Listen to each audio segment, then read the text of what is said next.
ever clicked on a must-have TikTok shop item only to be met with the frustrating product not available message? Let's fix that. First, the most common culprit: inventory. Scroll down to the product details and look for the stock count. If it's 0, the item is simply sold out. Your best bet here is to check back later, as sellers often restock.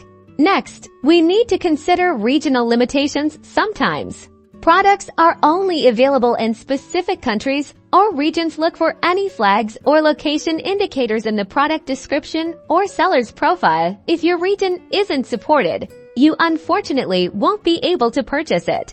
Another possibility is that the seller has temporarily removed a listing. This could be due to various reasons, like an upcoming sale, a product update, or even a temporary pause in operations. Tap on the seller's name and check their most recent announcements. They might have posted an update there.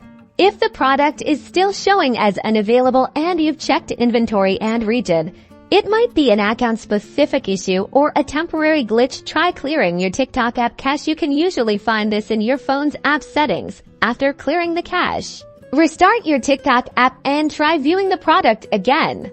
As a last resort, reach out to the seller directly. Most TikTok shop listings have a contact seller or message seller button. Politely ask them about the product not available status. They can provide the most accurate reason for the unavailability.